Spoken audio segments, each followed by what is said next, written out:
Assalamualaikum warahmatullahi wabarakatuh. Alhamdulillahirabbil alamin wa bihi nasta'in 'ala umuri waddin.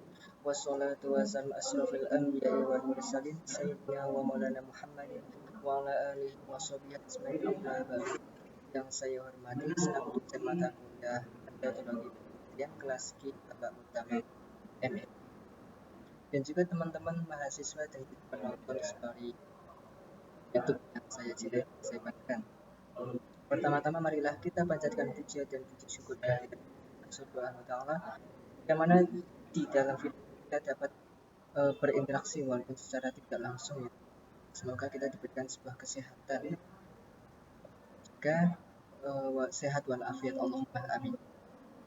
Untuk kedua kalinya salat serta salam kita selalu curahkan kepada baginda Nabi Muhammad Sallallahu Alaihi Wasallam.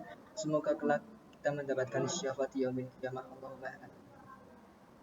Oh ya, dari materi ini saya akan sedikit memaparkan mengenai tentang metodologi penelitian.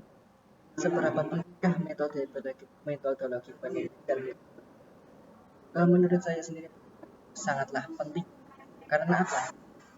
Kita dari penelitian itu bisa bermanfaat untuk si pembaca, juga untuk para peneliti dalam bidang penelitian, generasi dan selanjutnya. Itu menurut saya ini sangatlah penting. Ya, kemudian saya ada beberapa artikel nih mengenai tentang penelitian tentang metodologi penelitian. Yang pertama, metodologi penelitian, metode praktis penelitian kualitatif dan kuantitatif. Profesor Dr. Suryana. Baik, kita lanjut masuk ya. Mengenai pengertian metodologi penelitian. Apa sih metodologi penelitian? Metodologi penelitian itu berasal dari kata metodik yang artinya cara yang tepat untuk melakukan sesuatu.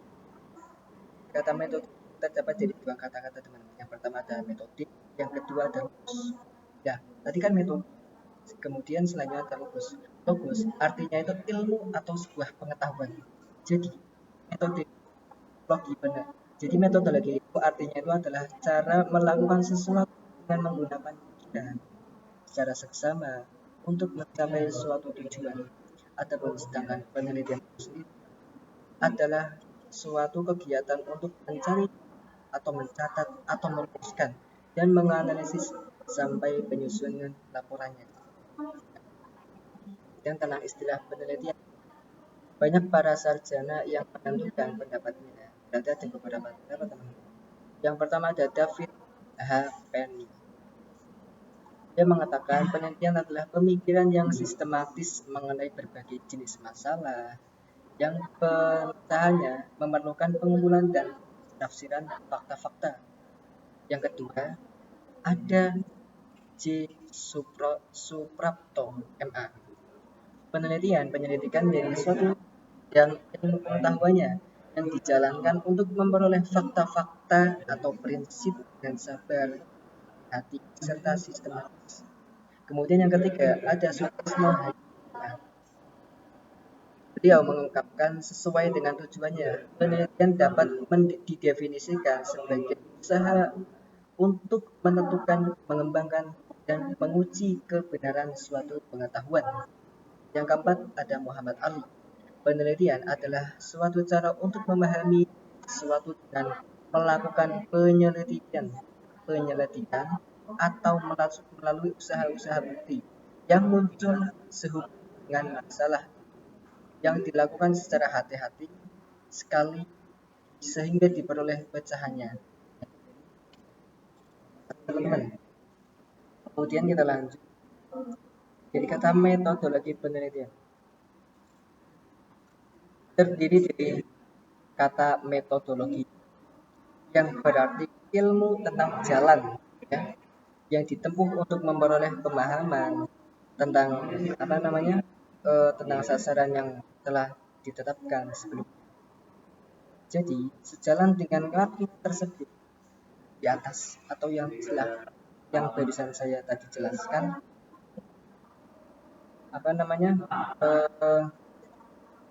Penelitian juga dapat diartikan sebagai usaha atau kegiatan yang mempersyaratkan keseksamaan atau kecermatan dalam memahami kenyataan sejauh sebagaimana sasaran itu adanya.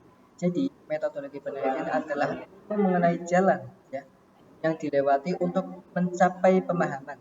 Nah, jalan tersebut itu harus ditetapkan secara bertanggung jawab dan data cari untuk membangun atau memperoleh pemahaman melalui syarat penelitian yang mana artinya itu harus dipercaya kebenaran.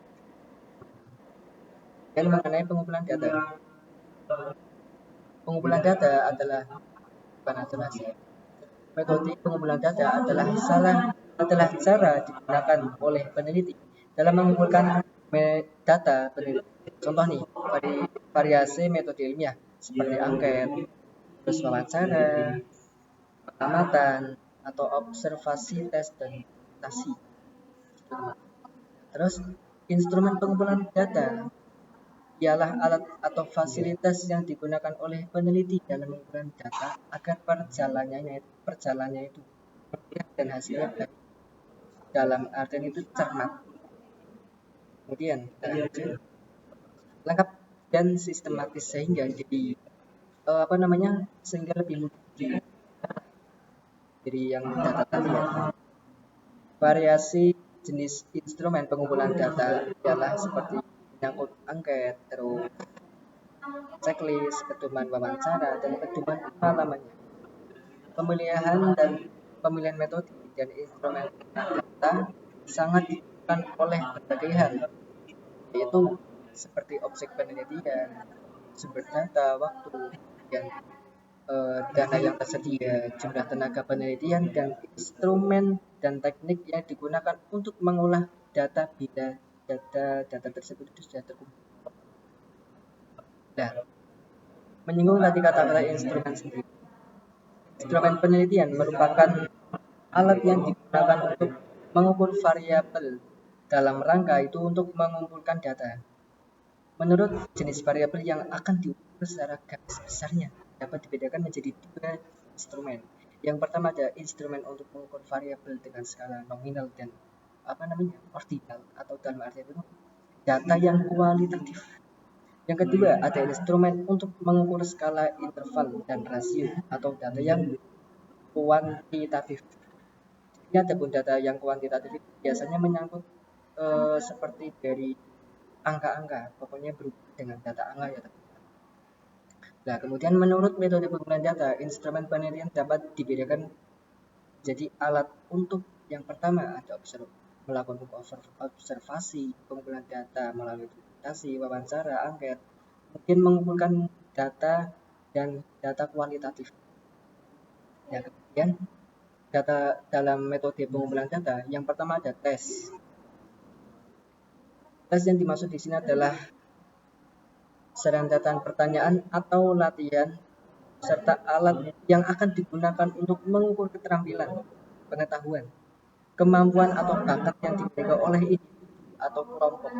Ditinjau dari sasaran atau objek yang akan dievaluasi, maka dibedakan adanya beberapa macam tes atau alat yang ukur yang akan digunakan tersebut. Yang pertama ada tes kepribadian, yang kedua tes bakat, tes integrasi, tes sikap, tes minat. Nah, tadi kan ada 5 teman.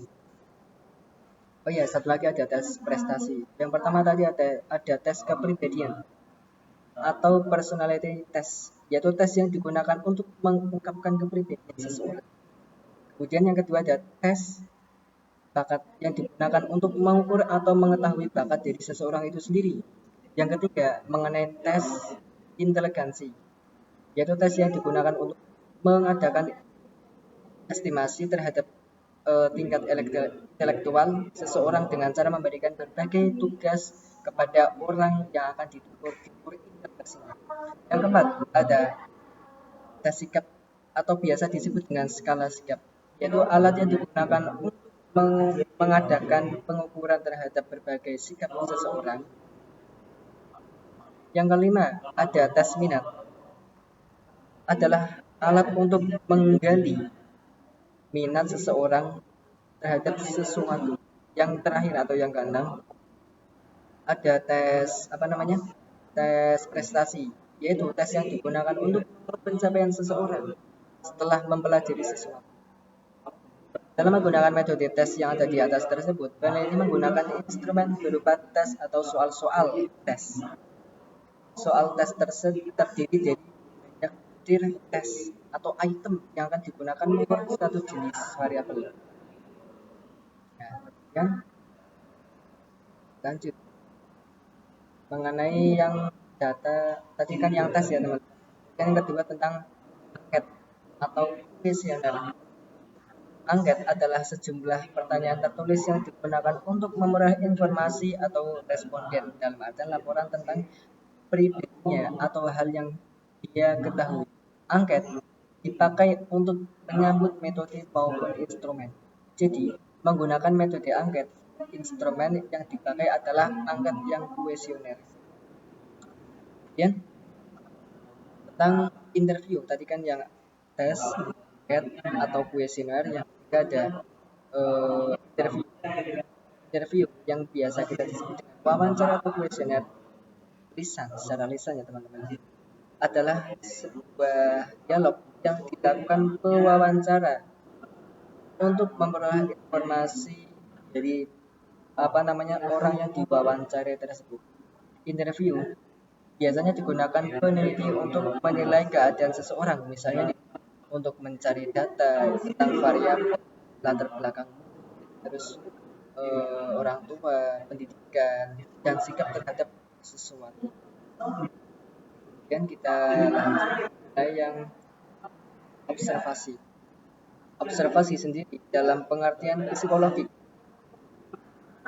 Observasi atau yang disebut pengamatan, kegiatan pemuatan perhatian terhadap suatu objek dengan menggunakan seluruh alat yang kita. Itu adalah observasi secara dalam artian penelitian. Observasi dapat dilakukan dengan tes, kuesioner, rekaman gambar, dan rekaman suara seperti saya ini ya teman-teman. Observasi dapat dilakukan dengan dua cara yang kemudian disebut dengan jenis observasi. Yang pertama, jadi ada dua teman-teman. Yang pertama ada observasi non sistematis. Yang kedua ada observasi sistematis. Adapun observasi yang non sistematis adalah observasi yang dilakukan oleh pengamat dan tidak menggunakan instrumen pengamatan. Berarti ini diamati oleh kita sendiri. Nah, yang kedua ada observasi sistematis. Observasi ini dilakukan oleh pengamat dengan menggunakan pedoman sebagai instrumen pengamatannya. Nah, lanjut.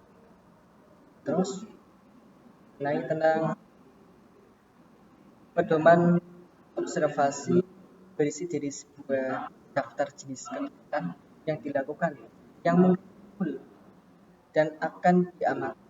Dalam proses observasi, observator atau seseorang yang mengobservasi hanya tinggal memberikan tanda pada kolom tempat peristiwa itu muncul. Itulah sebabnya cara bekerja seperti itu disebut dengan sistem tanda. Selesai. Kemudian yang kedua mengenai tentang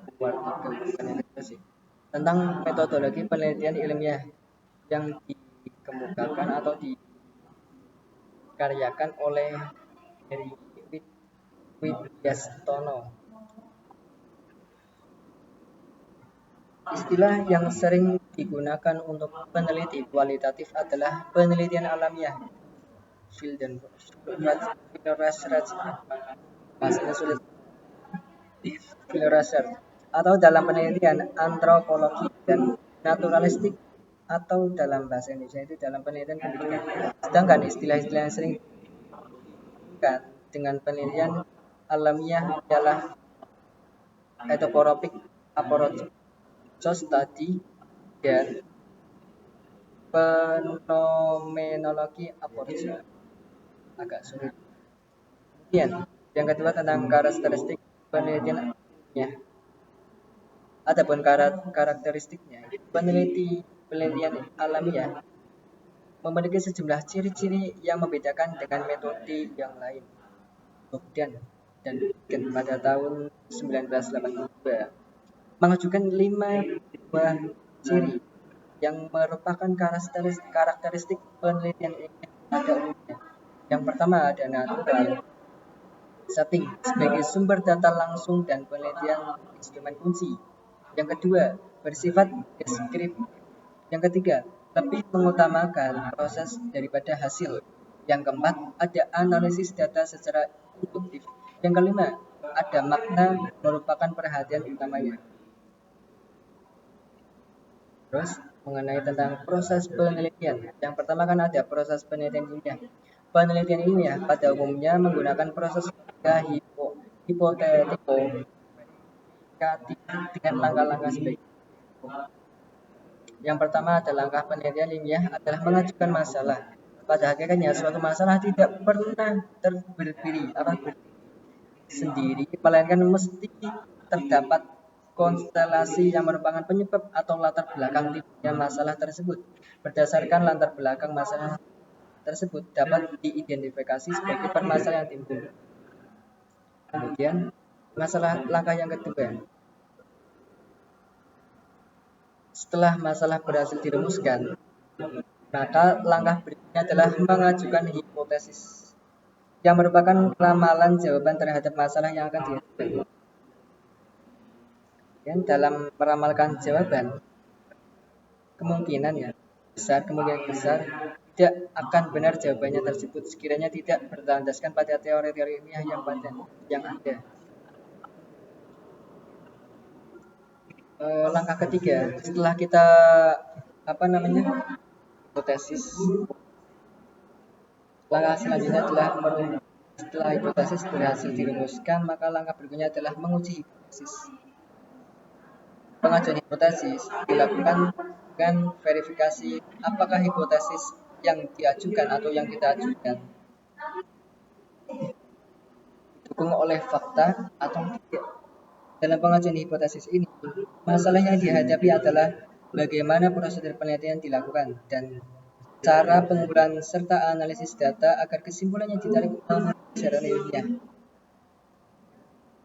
Langkah yang keempat, setelah metodologi penelitian yang merupakan langkah persiapan sebelum pengajuan dilakukan persiapan, kemudian kita melakukan pengujian dengan cara verifikasi dengan keadaan lapangan dengan fakta yang empiris. Bila pengujian telah selesai dilakukan, maka sampailah kita pada langkah berikutnya, yakni melaporkan apa yang kita ditemukan berdasarkan hasil penelitian di lapangan yang kita turunkan. Kemudian yang kelima, selanjutnya berdasarkan hasil penelitian di atas atau yang telah tadi sampaikan kita dapat menarik kesimpulan yang merupakan sintesis dari berbagai penemuan penelitian. Berdasarkan kesimpulan tersebut, kita akan menemukan implikasinya serta memberikan saran yang bersifat operasional.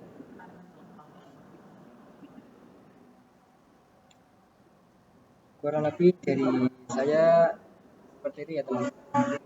Ini hasil dari pemaparan saya.